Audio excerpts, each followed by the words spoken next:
Hi everyone, welcome back to my channel. Thanks for being here today. My name is Libby. I created this channel to share my learnings and things I enjoy in hopes to inspire others and build a high vibrational community.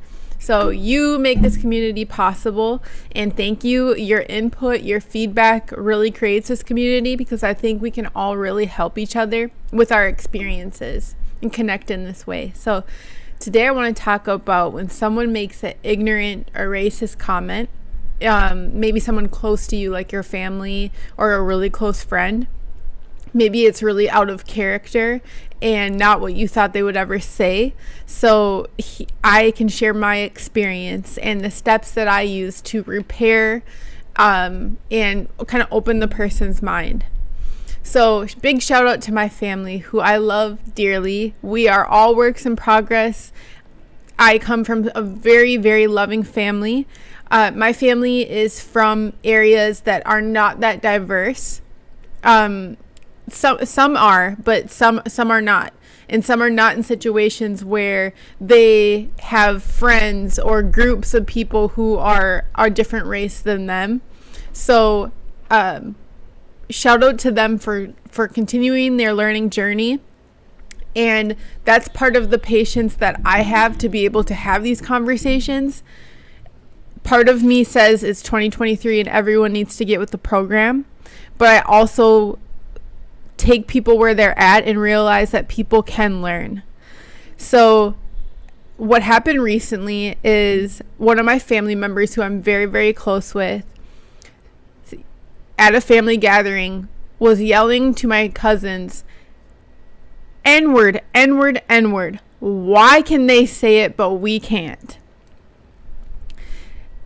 So as an ally, and my son is half black, it made me really upset, and I felt that they should know they can't use the N-word. This should be a known fact in this day and age. We have no place as white people saying it.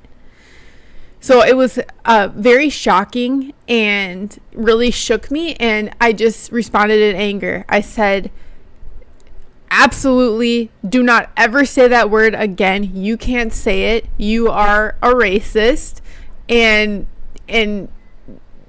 what is wrong with you, basically?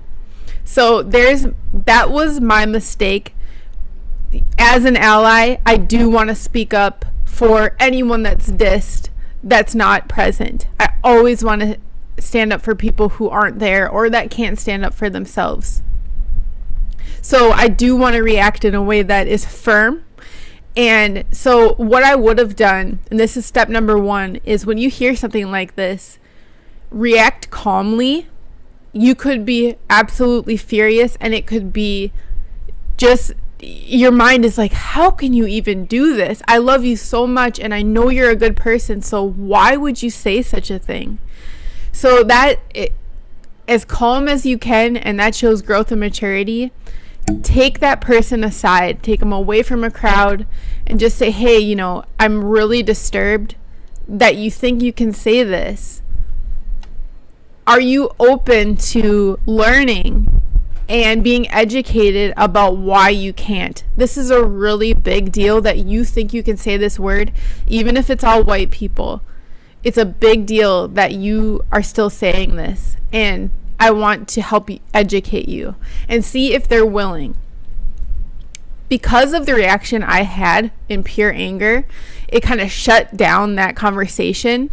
I came at it in rage, and I kind of forced some YouTube videos, people explaining why white people can't use the N-word.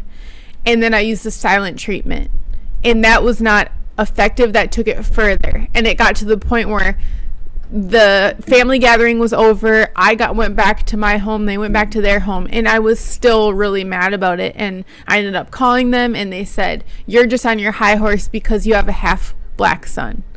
And it just showed that I was so mad, and in the anger went up. And I hope that you don't go through this.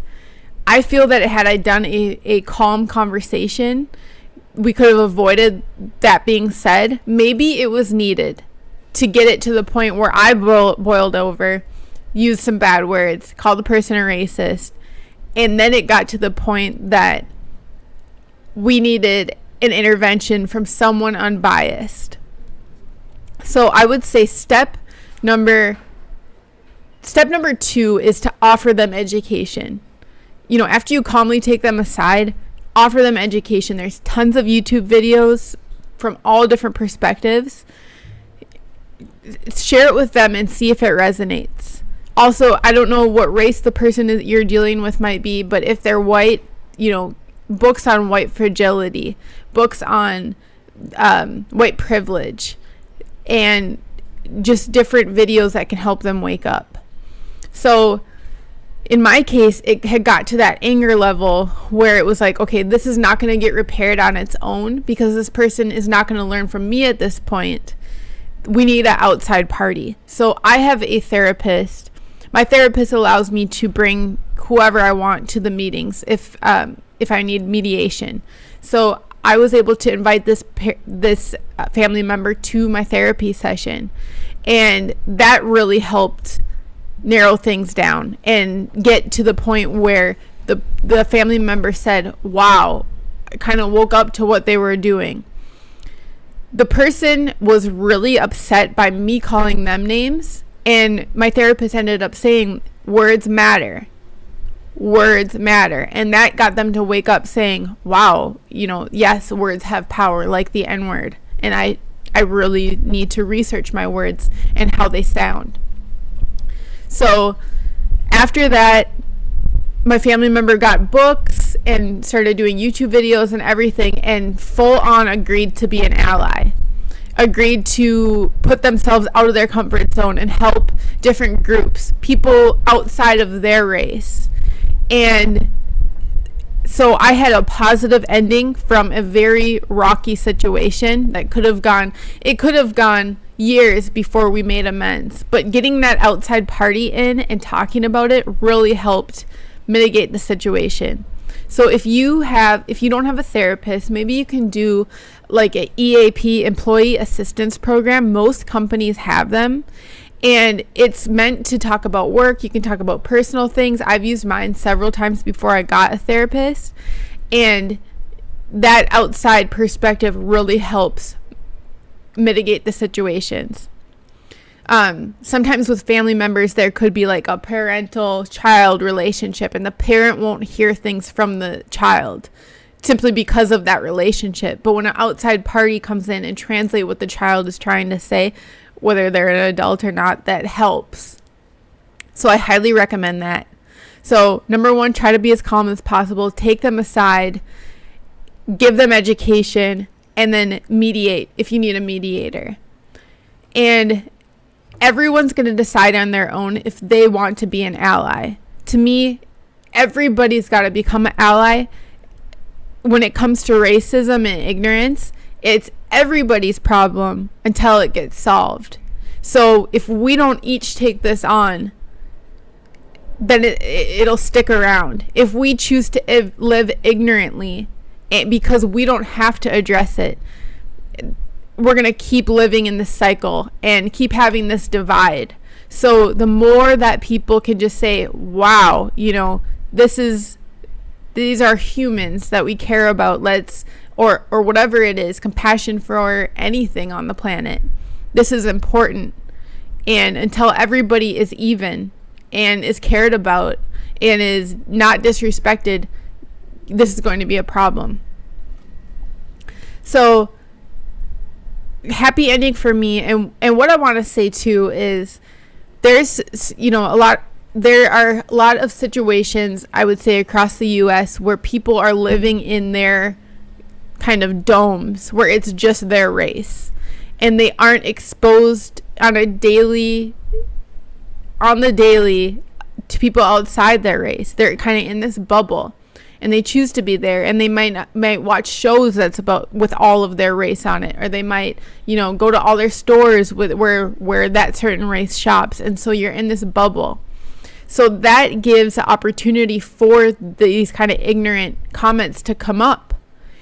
And not knowing how to address it is a really big deal. And having the courage and curiosity to address it is, I think, one of the top things that's very important. When I left my family gathering, I was at the airport and I was in the bathroom, and my son was sleeping in a stroller, and I was curling my hair, and two gals on my left were over here curling their hair, another gal over here, all different races. The one gal over here had stripes in her hair, blue, red, purple, and she had a pretty thick accent. The gal next to her had a hijab on her head that she took off, and she had this beautiful hair underneath it. So the woman with the multicolored hair said, "Oh my gosh, your hair is beautiful. Why would you cover that up? Why would you wear that thing?" So the people over here kind of said, "Whoa, this is going to get crazy. Maybe we should call security." And the woman said, "Hey, let me wash my face. I'm going to just get centered here, and then I'm going to answer your question." So she takes a little bit of time. She gets herself centered, and she says, "Hey, what was your question exactly?" And the woman said, "My family immigrated to the U.S. so that we could be as free as possible, express ourselves." Clearly she had all her colored hair, and not be tied to a certain religion or certain rules that didn't make us feel free. So why would you cover yourself up like this? And the woman said, "This is my choice. This hair is my crown. It's for me. It's for my family. It's for me at home. It's not for everybody out here. I'm not going to subject myself to be womanized or to society's standards. This is my gift to myself, and it's between me and God, basically." And she just said, "I choose to wear this. This is the way that I celebrate my religion and the way I choose to live." And the woman was like, "Wow, okay, I understand now." And they started exchanging ideas or information about their families. And it was really beautiful to see that they made this connection. They were able to get past that kind of awkward question and start learning about each other. And so it was scary to everyone in the room at first, all these strangers, and this could escalate. The woman wearing the hijab could have got really pissed. "Why would you even ask me that?" It could have escalated. But if you really look at it, the woman who asked the question was curious, and she was brave enough to ask. And if we're in a situation where a white person says to a black person, "Hey, why can't I say that N word?" And it's in a way that, "Hey, I want to understand. I want to question my biases.